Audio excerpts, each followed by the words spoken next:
आज का हमारा टॉपिक है इलेक्ट्रोड प्लेसमेंट। अगर किसी पेशेंट को पर्टिकुलर एरिया में पेन है तो हम वहाँ पे इलेक्ट्रोड प्लेस कैसे करेंगे, तो आज इस वीडियो में देखेंगे। तो मेरे पास टेंस मशीन तो अवेलेबल नहीं थी, बट मैंने कार्डबोर्ड से इलेक्ट्रोड्स बनाए हैं। तो 2 इलेक्ट्रोड जो है हमारे एक चैनल से अटैच होते हैं, मतलब कि ये 2 इलेक्ट्रोड्स एक चैनल से अटैच होंगे। ठीक है, तो मशीन तो नहीं थी, बट मैंने ये चैनल्स बनाए हैं। आई होप आपको समझ आ जाए। इसी से मैं समझाऊंगी कि कैसे हम लोग प्लेस करते हैं। देखो, इस वीडियो में सबसे पहले आपको पता होना चाहिए कि इलेक्ट्रोड प्लेसमेंट अगर सही ना हो तो करंट टारगेट टिश्यू तक इफेक्टिवली नहीं पहुंचता है और ट्रीटमेंट का रिजल्ट भी कम हो सकता है। तो जैसे कि मैंने बताया कि ये मेरे पास 2 कार्बन इलेक्ट्रोड्स हैं एंड पहला है हमारा ओवर द पेनफुल एरिया, मतलब कि मान लो कि यहाँ पे पेशेंट को पेन है। अब मेरा एक इलेक्ट्रोड जो है वो पेनफुल एरिया पे होगा एंड उस सेकंड वाला इलेक्ट्रोड जो है वो मैं उसके पास ही कहीं भी प्रॉक्सिमल एरिया या फिर कहीं भी उसके आसपास लगा सकती हूँ। अब ये मेथड लोकलाइज्ड सुपरफिशियल पेन के लिए सबसे इफ़ेक्टिव माना जाता है। स्मॉल ट्रीटमेंट एरिया के लिए जैसे रिस्ट पेन हो गया, एल्बो पेन हो गया, पेशेंट को एंकल पेन हो गया। अब दूसरा हुआ मेरा वर्टिकल प्लेसमेंट। इसमें इलेक्ट्रोड्स को प्लेस करूँगी मैं वर्टिकल डायरेक्शन में, मतलब कि मसल फाइबर के डायरेक्शन में प्लेस करते हैं। जैसे मान लो पेशेंट को यहाँ पेन है तो मैं वर्टिकल डायरेक्शन में उसके अराउंड इलेक्ट्रोड्स को प्लेस करूँगी। अब इसका रीज़न क्या होगा? करंट मसल के नेचुरल फाइबर डायरेक्शन के साथ ट्रैवल करता है, जिससे हमारा मसल कॉन्ट्रैक्शन और स्टिमुलेशन ज़्यादा इफेक्टिव हो जाती है। ठीक है, तो ये हुआ हमारा सेकंड वर्टिकल प्लेसमेंट। इसमें क्या होगा, एक इलेक्ट्रोड के थ्रू दूसरे इलेक्ट्रोड में करंट पास होगा। अब आप एक बात ध्यान रखना कि इलेक्ट्रोड्स को जो है वो ज़्यादा पास में भी नहीं लेके आना है और ज़्यादा दूर भी नहीं रखना, मतलब एक स्पेसिफिक गैप रखना है दोनों इलेक्ट्रोड्स के बीच में। अब आता है हमारा थर्ड हॉरिजॉन्टल प्लेसमेंट। इसमें इलेक्ट्रोड्स को मैं हॉरिजॉन्टली प्लेस करूँगी पेनफुल एरिया के अराउंड। अब मान लो पेशेंट को यहाँ पेन है और मैं हॉरिजॉन्टली इलेक्ट्रोड्स को प्लेस कर रही हूँ, तो सेम वही करंट एक के थ्रू दूसरे में जाएगा एंड पेनफुल एरिया ट्रीट हो जाएगा। अब ये प्लेसमेंट छोटे और सुपरफिशियल एरियाज़ के लिए बहुत ही यूज़फुल होती है। अब ये थी हमारी थर्ड प्लेसमेंट, हॉरिजॉन्टल प्लेसमेंट। अब आता है फोर्थ क्रॉस प्लेसमेंट। इसमें 2 इलेक्ट्रोड्स ऊपर 2 इलेक्ट्रोड्स नीचे प्लेस करते हैं, बीच में हमारा पेनफुल वाला एरिया आता है। अब इसमें इलेक्ट्रोड्स जो है हम लोग डायगोनली प्लेस करते हैं या फिर क्रॉस में प्लेस करते हैं ताकि पेनफुल एरिया ट्रीट हो सके।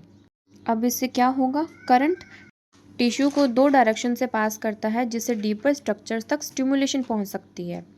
इससे लार्ज या डीप पेन के लिए हम लोग यूज़ करते हैं। बीच में हमारा लोग पेनफुल एरिया होगा, जिससे कि पेन जो है वो ट्रीट हो जाएगा डायगोनली प्लेस करने से, 2 ऊपर 2 नीचे, ऐसे क्रॉस में करंट पास होता है। मतलब कि एक चैनल के 2 इलेक्ट्रोड्स जो है वो हम लोग डायगोनली प्लेस करते हैं एंड बीच में हमारा पेनफुल एरिया कवर हो जाता है। अब इसे एक एग्जाम्पल के थ्रू समझते हैं क्रॉस पैटर्न को। मान लो पेशेंट को ओए है। अब 2 इलेक्ट्रोड्स ऊपर एंड 2 इलेक्ट्रोड्स नीचे प्लेस किए जाते हैं क्रॉस में, ताकि पेशेंट का पेन कम हो सके। अब इस प्लेसमेंट का रीज़न क्या है? इस प्लेसमेंट में इलेक्ट्रोड्स को नी जॉइंट के चारों तरफ लगाया जाता है ताकि इलेक्ट्रिकल करंट पूरे पेनफुल जॉइंट को सराउंड करे। इससे ज़्यादा टिश्यू स्टिमुलेट होता है, पेन मॉड्यूलेट होता है और लोकलाइज नी पेन में इफ़ेक्टिव और रिलीफ मिल सकता है। ये प्लेसमेंट ओए के पेशेंट के लिए यूज़फुल हो सकती है।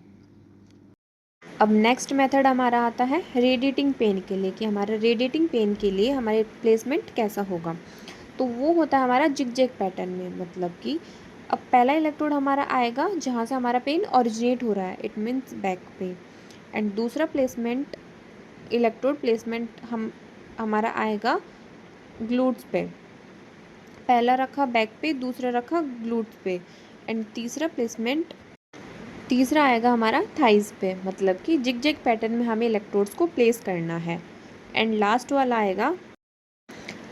हमें रखना है काफ मसल पे, मतलब कि हमें जिगजैग पैटर्न में इलेक्ट्रोड्स को प्लेस करना है, जिसके थ्रू रेडिएटिंग पेन जो है वो कम हो जाएगा। अब आता है हमारा पैरेलल प्लेसमेंट। इसमें क्या होता है कि दोनों इलेक्ट्रोड्स को मसल्स या फिर नर्व की डायरेक्शन में लगाया जाता है, मतलब दोनों इलेक्ट्रोड्स एक ही लाइन में एक ऊपर और एक नीचे लगाए जाते हैं। इसका रीज़न क्या है? इस प्लेसमेंट में करंट मसल्स या फिर नर्व की डायरेक्शन में फ़्लो करता है, जिससे पेन रिलीफ और मसल स्टिमुलेशन ज़्यादा इफ़ेक्टिव होती है। अब ये कहाँ होता है? हैमस्ट्रिंग, काफ मसल्स, फोर आर्म वगैरह इन सब में यूज़ किया जाता है। बीच में हमारा पेनफुल एरिया होगा जिससे कि पेन रिलीफ होगा एंड काफ़ी ज़्यादा इफ़ेक्टिव मेथड है। आज की वीडियो में बस इतना ही। आज हम लोगों ने देखा इलेक्ट्रोड प्लेसमेंट हम लोग कहाँ, कैसे और कब करते हैं। तो अगर आपको वीडियो यूज़फुल लगी हो तो मेरे चैनल को सब्सक्राइब करें एंड वीडियो को लाइक भी करें और अपने वाइवा के डर को ख़त्म कीजिए एंड कॉन्फिडेंस के साथ आंसर दीजिए। All the best. तो मिलती हूँ नेक्स्ट वीडियो में, तब तक के लिए बाय बाय।